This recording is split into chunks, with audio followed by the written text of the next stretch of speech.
Hi guys, ഞാൻ ഇന്ന് Kinder Joy വാങ്ങുമ്പോൾ കിട്ടുന്ന ടോയ്സ് ഇല്ലേ, അതിൻ്റെ എൻ്റെ കയ്യിലുള്ള കളക്ഷനാണ് കാണിക്കുന്നത്. ഞാൻ ചെറുതായിരുന്ന സമയത്ത് ഈ കിൻഡർ ജോയ്ക്ക് 30 രൂപയോ മറ്റായിരുന്നു കേട്ടോ. ഇപ്പം ആണെങ്കിൽ 50 രൂപയായി. പൈസ കൂടുതലാണേലും ഈ ടോയ്സ് കിട്ടാനും അതിലെന്താണെന്ന് അറിയാനും ഒരു പ്രത്യേക ആവേശ.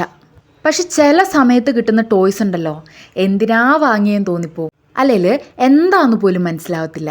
ഈ കാണുന്ന ഗ്രീൻ കളർ ടോയ് ഇല്ലേ, അതിനെപ്പറ്റി കുറച്ച് പറയാനുണ്ട്, അത് ലാസ്റ്റ് പറയാം. ചില ടോയ്സ് കിട്ടുമ്പം ഒരു പ്രത്യേക സാറ്റിസ്ഫാക്ഷനാണ്, അത് വേറെ ലെവലാട്ടോ. ചെറുപ്പം മുതൽ ഈ കിൻഡർ ജോയ്ക്ക് ഭയങ്കര ഡിമാൻഡാണേ. വീട്ടിൽ നിന്നൊക്കെ വാങ്ങിത്തരണമെങ്കിൽ കാല് പിടിക്കണമായിരുന്നു. അപ്പം ചോദിക്കും, ഇത്രയും രൂപ കൊടുത്ത് വാങ്ങാൻ മാത്രം എന്താ ഉള്ളതെന്ന്. പക്ഷെ അതിൽ കിട്ടുന്ന ടോയ്സ് ഉണ്ടല്ലോ, അതാണ് മെയിൻ സാധനം. ഈ കാണുന്നതുണ്ടല്ലോ, അത് സൂപ്പറാട്ടോ. മേളിൽ കാണുന്ന ഹാർട്ടില്ലേ, അത് ഈ താക്കോല് വെച്ച് ലോക്ക് ചെയ്യാൻ പറ്റും. പിന്നെ ഈ താക്കോല് വെച്ച് തിരിച്ചാൽ അത് അഴിഞ്ഞു കിട്ടുവേ. ഈ കിൻഡർ ജോയിൽ ബോയ്സ് ഗേൾസ് എന്നൊക്കെ ഇല്ലേ, അതിൽ ഗേൾസിൻ്റെ ഇതിൽ കിട്ടുന്നതാണ് ഇത്. അടുത്തത് ഞാൻ കാണിക്കുന്നതില്ലേ, ഇതെന്തിനാണെന്ന് എനിക്ക് മനസ്സിലായിട്ടില്ല കേട്ടോ.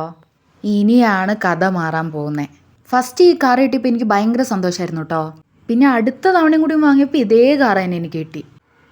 ഈ കാണുന്ന ഗ്രീൻ കളറില്ലേ, അതൊട്ടുമിക്ക ആൾക്കാർക്കും കിട്ടുന്നതാണ്. നമ്മൾ ഈ പുതിയ ടോയ്സ് എക്സ്പെക്ട് ചെയ്ത് വാങ്ങുന്നതാണല്ലോ, അപ്പോൾ ഒരു വിഷമം.